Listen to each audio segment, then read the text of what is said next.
ಹೇಳಿ ತಮ್ಮ ಹೆಸರು? ನಮ್ಮ ಹೆಸರು ರಮೇಶ್ ಬಸಪ್ಪ ಸಿಗೇಳಿ ರೀ. ಯಾವೂರು? ಹುಂಚಿಕಟ್ಟಿ ಸೀಮೆ ರೀ. ಹುಂಚಿಕಟ್ಟಿ ಸೀಮೆ. ಹೌದು. ಸ್ವಂತ ಊರು ತುರ್ಮರಿ. ತುರ್ಮುರಿ. ಹೇಳಿ, ಈಗ ಯಾಕೆ ಒಂದ್ ರೀತಿ ಈ ಏನೋ ಕಷ್ಟಪಟ್ಬಿಟ್ಟು ಸಾಲ ಸೋಲ ಮಾಡಿ ಕಡಲೆ ಬೆಳೆದಿದ್ರಿ, ಅದೇ ನಿಮ್ಗೆ ಕಬ್ಬಿಣದ ಕಡಲೆ ಆಗಿದೆಯಲ್ಲ? ಹೌದು ಸರ್, ಮಳೆಗಾಲ ಬಾಳಾಗಿ ಸಿಡಿಯಾಗ್ತಿದೆ ಸರ್. ಎಲ್ಲಾ ಕಡ್ಲೆಲ್ಲ ಹಿಂಗಿದಾವ್ರಿ. ಉತ್ಪನ್ನ ಬರೋತ್ ಸರಿಯಾಗಿ ಸರ್. ಎಲ್ಲಾ ಸಿಡಿದ್ ಬಿಟ್ಟಿದೇವಲ್ಲ, 2.5 ಎಕರೆ ಹೊಲ ಎಲ್ಲ ಸಿಡಿದ್ ಬಿಟ್ಟಿದೆ. ಹೌದಾ? ಹೋದ ವರ್ಷ ಚೆನ್ನಾಗ್ ಬಂದಿತ್ತಾ ಪೀಕು? ಹೋದ್ ವರ್ಷ ಚೆನ್ನಾಗಿ ಬಂದಿರ್ಕಲ್ರ ಸರ್. ಇವಾಗ ಬರೀ ಇದಕ್ಕಿಂತ ಪಾಡಿತ್ತು, ಇದ್ದಟ್ರಾಗ ಚಲೋ ಐತೆ ಸರ್. ಓಕೆ. ಈ ಬರೀ ಎಲ್ಲ ಲಾಸ್ ಆಗಿದೆ ಸರ್. ಹೌದಾ? ಎಷ್ಟು ಎಕರೆ ಹಾಕಿದ್ರ? ಈಗ 2.5 ಎಕರೆ ಇದೆ ಸರ್. 2.5 ಎಕರೆ. ಏನು ತಿರ್ಗಾ ಏನು ಮೊದ್ಲೇ ನೀರಿನ ಸಮಸ್ಯೆ, ಮತ್ತೆ ಒಂದ್ ಕಡೆ ಕಳಪೆ ಬಿತ್ತನೆ ಸಮಸ್ಯೆ? ಇಲ್ಲ ಸರ್, ಮಳೆಗಾಲ ಬಾಳಾಗಿ ಅದು ಹೊಂಟಿದೇವ್ ಸರ್. ಹೌದಾ? ಇದು ರೋಗ ಚೆನ್ನಾಗಿದೆ ಸರ್. ಹಿಂಗಾಗಿ ಉತ್ಪನ್ನ ಸರಿಯಾಗಿ ಬರುವತ್ತ ಸರ್. ಹೌದಾ? ಯಾರು ಅಧಿಕಾರಿಗಳು ಬಂದಿದಾರ? ಯಾರು ಬಂದಿಲ್ಲ ಸರ್. ಇಷ್ಟಿತಾರು ಯಾರು ದಾಟಿಲ್ಲ ಸರ್. ಈಗ ಇದಕ್ಕೆ ರೋಗ ಬಂದಿದೆ? ಇದು ಮಳಿ ಬಾಳಾಗಿ ಸಿಡಿದಿದೆ ಸರ್. ಹೌದಾ? ರೋಗ ಬಂದಿದೆ ಸರ್. ಎರಡು ಕೂಡಿ ಮಿಕ್ಸ್ ಆಗಿ ಇದು ಆಗತ್ತಿದೆ ಸರ್. ಹೌದಾ? ಎಷ್ಟು ವೆಚ್ಚ ಮಾಡಿದ್ರಿ ಈ 3 ಎಕರೆಗೆ? 3 ಎಕರೆಗೆ ಲಾಗವಾಡ ಸರ್. ಈಗ ಒಂದು 20,000 ತನಕ ಹೋಗಿದೆ ಸರ್. 23 ಸಾವಿರ. ಟೋಟಲ್ ಎಷ್ಟು ಖರ್ಚು ಮಾಡಿದ್ರಿ ಬೆಳಿಲಿಕ್ಕೆ? 30,000 ಹೋಗೈತೆ ಸರ್. 30,000 ಬೀಜ ಗೊಬ್ಬರ ಎಲ್ಲ ಸೇರಿ ಬಿತ್ತವ್ರಿಗೆ ಟ್ರಾಕ್ಟರ್ ಬಿದ್ದಿ ಬಿತ್ತುದ್ಗೆ ಎಲ್ಲ ಕೂಡಿ ಹೋಗಿದೆ ಸರ್. ಕಳೆ ಒಂದು ತೆಗೆದು ಸರ ಎಷ್ಟಾಗ್ಲಿ ಅದಕ್ಕೊಂದು 10-15 ಸಾವಿರ ರೂಪಾಯಿ ಕಳೆ ಲಾಗವಾಡ ಬಂದಿದೆ ಸರ್. ಮತ್ತೆ ಒಂದ್ ಕಡೆ ಯಾರು ದಾರಿಗೆ ಹೋಗೋರು ಕಿತ್ಕೊಂಡ್ ಹೋಗ್ತಾರ? ದಾರಿಯಾಗ ಹೋಗೋರು ಬಾಳ ಕಿತ್ಕೊಂಡ್ ಹೋಗ್ತಾರ ಸರ್. ಸೈಕಲ್ ಮೋಟರ್ ಹಾದಿ ಹೊಲ್ಗೊಳಕ ಸರ. ಈಗ ನಾವು ಚನ್ನಮಠ ಕುಂದ್ರು ರಾತ್ರಿ ಯಾರು ಕಿತ್ಕೊಂಡ್ ಹೋಗೇ ಬಿಡ್ತಾರ ಸರ್. ಹೌದಾ? ಈ ಕಡೆ ಎಲ್ಲ ಕಿತ್ತದ ನೋಡ್ರಿ ಸರ್. ಈಗ ಒಟ್ಟಾರೆ ಪಾಪ ಕಷ್ಟಪಟ್ಬಿಟ್ಟು ಏನೋ ನಿರೀಕ್ಷೆ ಇಟ್ಕೊಂಡಿದ್ರಿ, ಇದಾಗ್ಬಿಡ್ತು. ಇದಾಗ್ಬಿಡ್ತದೆ ಸರ್. ಹೌದಾ? ಮತ್ತೆ ಯಾವ ರೀತಿ ಈಗೇನ್ ಪರಿಹಾರ ಬೇಕು ಅಂತ? ಪರಿಹಾರ ಬೇಕಲ್ರಿ ಸರ್. ಮತ್ತೆ ಹೌದಾ? ನಿಮ್ಮ ಕಡೆಯಿಂದಾನೆ ಪರಿಹಾರ ಏನಾರ ಬೇಕಾಗಿದೆ. ಹೌದಾ? ಈಗ ಒಟ್ಟಾರೆ ಏನಪ್ಪಾ ಅಂತಂದ್ರೆ ನಿಮ್ಗೆ ಕಬ್ಬಿಣದ ಕಡಲೆ ಆಗಿದೆ, ಈ ಕಡಲೆ ಬೆಳೆಗೆ ನಿಮ್ಗೆ ಪರಿಹಾರ ಬೇಕು. ಪರಿಹಾರ ಬೇಕು ಸರ್. ಜಾಸ್ತಿ ಜನ ಈ ಕಡೆ ಕಡಲೆ ಈ ಸೀಸನ್ ಬೆಳಿತಾರ? ಈ ಸೀಸನ್ ಬಾಳ ಹಾಕೋಲ್ಲ, ಎಲ್ಲಿಗಾರ ಒಬ್ಬ ಅಷ್ಟೇ ಹಾಕ್ತಾರೆ, ಕೆಲವು ಜನ ಅಷ್ಟೇ ಹಾಕ್ತಾರೆ ಸರ್. Okay okay okay. ಒಟ್ಟಾರೆ ನಿಮ್ಗೆ ಬೆಳಗಾವಿ ಜಿಲ್ಲೆಯ ಕಿತ್ತೂರು ತಾಲೂಕಿನ ಮಲಪ್ರಭಾ ನದಿ ದಂಡೆಯ ತುರುಮುರಿ ಗ್ರಾಮದ ಹುಣಸಿಕಟ್ಟಿ ಸೀಮೆಯಲ್ಲಿ ಹೊಲ ಹೊಂದಿರುವ ರಮೇಶ್ ಬಸಪ್ಪ ಶೀಗಿಹಳ್ಳಿ ಅವರು ಅಂದಾಜು 2 ಎಕರೆಯಲ್ಲಿ ಸಾಲ ಮಾಡಿ ಬೆಳೆದ ಕಡಲೆ ಬೆಳೆಗೆ ರೋಗವೊಂದು ಕಬ್ಬಿಣದ ಕಡ್ಲೆಯಾಗಿ ಮಾರ್ಪಟ್ಟಿದೆ. ಒಂದ್ ಕಡೆ ನೀರಿನ ಅಭಾವ, ಮತ್ತೊಂದು ಕಡೆ ಮಳೆ ಹಾಗೂ ಎಲೆ ಚುಕ್ಕಿ ರೋಗಕ್ಕೆ ತುತ್ತಾದ ಈ ಕಡಲೆ ಬೆಳೆ ಬೆಳೆದ ರೈತ ರಮೇಶ್ ಶೀಗಿಹಳ್ಳಿ ರೈತನಿಗೆ ದಿಕ್ಕಿ ತೋಚಿದಂತಾಗಿದೆ. ಮತ್ತೊಂದು ಕಡೆ ಲೋಕೋಪಯೋಗಿ ಇಲಾಖೆಯ ರಸ್ತೆಯ ಬದಿಯಲ್ಲಿ ಇರೋದ್ರಿಂದ ದಾರಿ ಹೋಕರು ಈ ಹೊಲಕ್ಕೆ ಬಂದು ಪೆಂಡಿ ಪೆಂಡಿಯಾಗಿ ಕಿತ್ತುಕೊಂಡು ಹೋಗಿ ಅರ್ಧ ಎಕರೆ ಕಡಲೆಯನ್ನೇ ಖಾಲಿ ಮಾಡಿದ್ದಾರಂತೆ. ಇದರಿಂದ ರೈತರಿಗೆ ಏನು ಮಾಡಬೇಕು ಅಂತ ಗೊತ್ತಾಗ್ತಾ ಇಲ್ಲ. ಆದ್ದರಿಂದ ಇವರ ಮನವಿ ಮೇರೆಗೆ ನಮ್ಮ ನ್ಯೂಸ್ ಸಮೂಹದ ರಾಜ್ಯ ಉಪಸಂಪಾದಕ ಬಸವರಾಜ್ ಭೇಟಿ ಕೊಟ್ಟು ಸಮಗ್ರವಾಗಿ ವರದಿ ತಯಾರಿಸಿ ಬೈಲಹೊಂಗಲ ಕೃಷಿ ಇಲಾಖೆಯ ನಿರ್ದೇಶಕ ಬಸವರಾಜ್ ದಳವಾಯಿ ಅವರಿಗೆ ಕರೆ ಮಾಡಿ ಅಭಿಪ್ರಾಯ ಸಂಗ್ರಹ ಮಾಡಿ ಬೆಳಕು ಚೆಲ್ಲುವ ಕೆಲಸ ಮಾಡಿದ್ದಾರೆ. ತಮ್ಮ ಹೆಸರು? ನನ್ನ ಹೆಸರು ಮಂತೇಶ್ ಬೋಗರ್ ಅಂತ ಸರ್.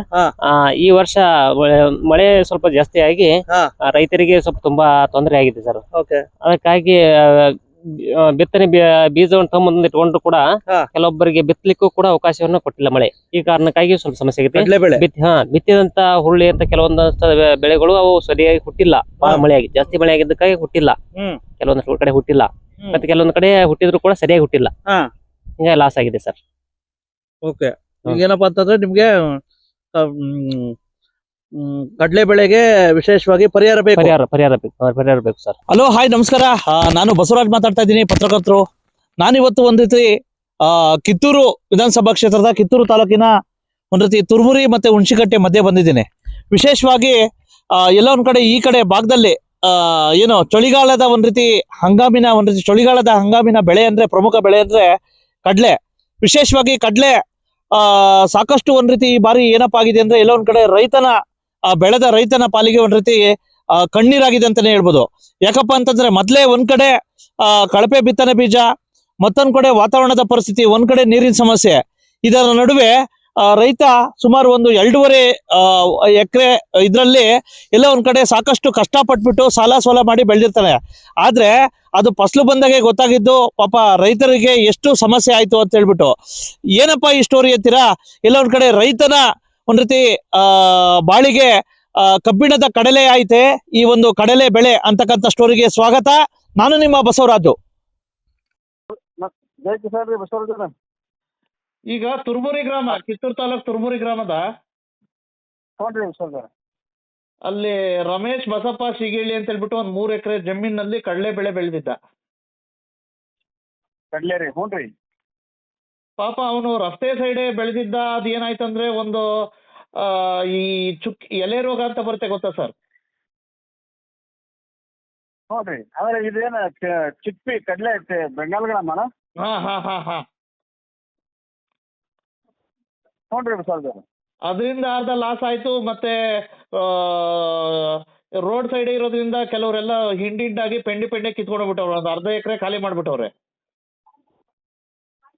ನೋಡ್ರಿ ಸರ್ ಹಾಗಾಗಿ ಬಹುತೇಕ ಏನಪ್ಪಾ ಅಂತಂದ್ರೆ ಆ ಚುಕ್ಕಿ ಎಲೆ ರೋಗದಿಂದನೇ ಅರ್ಧ ಲಾಸ್ ಆಗಿದೆ. ಹಾಗಾಗಿ ಅದನ್ನ ವರದಿ ಚೆಲ್ಲಕ್ ಹೋಗಿದೆ. ಹಾಗಾಗಿ ನಿಮ್ ಗಮನಕ್ಕೆ ತಗೊಬಂದೆ. ದಯವಿಟ್ಟು ಅವ್ನಿಗೆ ಸಾಧ್ಯವಾದ್ರೆ ಅಟ್ಲೀಸ್ಟ್ ಬೆಳೆ ಪರಿಹಾರ ಇದ್ ಮಾಡ್ಬೇಕು ಅಂತ ನನ್ನ ವಿನಂತಿ ರೈತನ ಪರವಾಗಿ.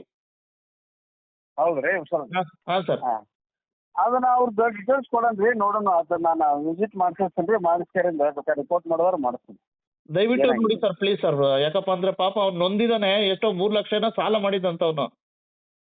ಹ್ಞೂ ಹಾಗಾಗಿ ನನ್ನ ಕರ್ಸಿದ್ದ, ಹೋಗಿದ್ದೆ, ಹೋಗಿ ಇದ್ ಮಾಡಿದೀನಿ. ದಯವಿಟ್ಟು ನೋಡಿ ಸರ್, ನಿಮ್ದೊಂದು ಕೋಟಿಂಗ್ ನ್ಯೂಸ್ ಆಗ್ತಾ ಇದೀನಿ. ಎಸ್ ಸರ್ ನಾವು ವಿಸಿಟ್ ಮಾಡಿಸಿ ಇದು ಮಾಡ್ತೀನಿ ತೋರಿ. ಏನು ಅವ್ರಿಗೆ ಅಂದ್ರೆ ರಿಪೋರ್ಟ್ ಮಾಡ್ತೀವಿ. ಏನಾದ್ರು ಸಮಸ್ಯೆ ಆಗಿತ್ತಂದ್ರೆ, ಬಟ್ ಅದು ನಮ್ಗೆ ಏನಾರ ಇದು ಒಳಗೆ ಕುಂದಿರ್ತಿತ್ತಂದ್ರೆ, ಹಾ ಸರ್, ಸಿಟಿ ಒಳಗೆ ಅಲ್ಲ ಈಗ ಒಳಗೆ ಹಂಗೇನಾರು ಕುಂದಿರ್ತಿತ್ತಂದ್ರೆ ಹಾ ಸರ್ ಅದ್ರೊಳಗೆ ಮಾಡ್ಸಕ್ ಬರುತ್ತೆ. ಮತ್ತೆ ಅವ್ರಿಗೆ ನೀವು ಈಗ ಇದು ಟೈಮ್ ಇತ್ತು ಅವ್ರಿಗೆ ಇದನ್ನ ಕಳ್ಸಕ್, ಇನ್ಶೂರೆನ್ಸ್ ಮಾಡ್ಲಿಕ್ಕೆ ಮಾಡಿದ್ರಂದ್ರೆ ಬೇಕಾದ್ರೆ ಅದ್ರೊಳಗೆ ಇದು ಮಾಡ್ಸಕ್. ಎಸ್ ಸರ್ ಟಿಕೆಟ್ ಮಾಡಿಸಿಟ್ಟು ಡೀಟೇಲ್ಸ್ ಕಳಿಸ್ಕೊಡಿ. Yes sir okay. ಮಾನ್ಯ ವಿಶೇಷವಾಗಿ ಕೃಷಿ ಸಚಿವರೇ, ಆ ಕೃಷಿ ಇಲಾಖೆ ಅಧಿಕಾರಿಗಳೇ, ನೋಡಿ ಈ ಪರಿಸ್ಥಿತಿ. ವಿಶೇಷವಾಗಿ ಚಳಿಗಾಲದ ಅತ್ಯಂತ ಪ್ರಮುಖ ಬೆಳೆ ಈ ಕಡಲೆ ಬೆಳೆ. ಈ ಕಡಲೆ ಬೆಳೆ ಎಲ್ಲ ಒಂದ್ ಕಡೆ ಕಡಲೆ ಬೆಳಿತಕ್ಕಂತ ಒಂದ್ ರೀತಿ ರೈತರಿಗೆ ಪಾಪ ಎಲ್ಲ ಒಂದ್ ಕಡೆ ಕಣ್ಣೀರಿನ ಕಬ್ಬಿಣದ ಕಡಲೆ ಆಗಿದೆ ಅಂತಕ್ಕಂಥದ್ದನ್ನ ಹೇಳ್ಬೋದು. ಯಾಕಪ್ಪ ಅಂತಂದ್ರೆ ಒಂದ್ ಕಡೆ ಸಾಲ ಸೋಲ ಮಾಡಿ ಸುಮಾರು 3 ಲಕ್ಷ ವೆಚ್ಚದಲ್ಲಿ ಈ ರೀತಿ ಬೆಳೆದಿದ್ದಾರೆ. ಆದ್ರೆ ಎಲ್ಲ ಒಂದ್ ಕಡೆ ಸಾಕಷ್ಟು ಒಂದ್ ರೀತಿ ಮಳೆಗಾಲದಿಂದ ಎಲ್ಲ ಒಂದ್ ಕಡೆ ಇದಕ್ಕಿಂತ ಫಸ್ಲಿಗೆ ಬಂದಿದ ತಕ್ಷಣ ಸಿಡಿತಕ್ಕಂಥದ್ದು. ಇಂಥ ಸಂದರ್ಭದಲ್ಲಿ ಆದ್ರೆ ಯಾವ ರೀತಿ ಪಾಪ ಕಷ್ಟಪಟ್ಬಿಟ್ಟು ಸಾಲ ಸೋಲ ಮಾಡಿ ಹಾಕಿರ್ತಾನೆ ಬಂಡವಾಳನ, ರೈತರ ಪರಿಸ್ಥಿತಿ ಹೆಂಗೆ? ಹಾಗಾಗಿ ದಯವಿಟ್ಟು ಸರ್ಕಾರ ನೀವು ಎಂತೆಂಥವ್ರಿಗೋ ಪರಿಹಾರ ಕೊಡ್ತೀರಾ, ಅಷ್ಟು ಕೊಡ್ತೀರಾ ಇಷ್ಟು ಕೊಡ್ತೀರಾ, ದಯವಿಟ್ಟು ಕಡಲೆ ಬೆಳೀತಕ್ಕಂಥ ರೈತರುಗಳಿಗೆ ದಯವಿಟ್ಟು ಆ ಒಂದು ಪರಿಹಾರನ ಕೊಡ್ಬೇಕು ಅಂತ ಹೇಳ್ಬಿಟ್ಟು ಈ ಸ್ಟೋರಿನ ಮುಗಿಸ್ತಾ ಇದ್ದೀನಿ. ನಮಸ್ಕಾರ, ಥ್ಯಾಂಕ್ ಯು.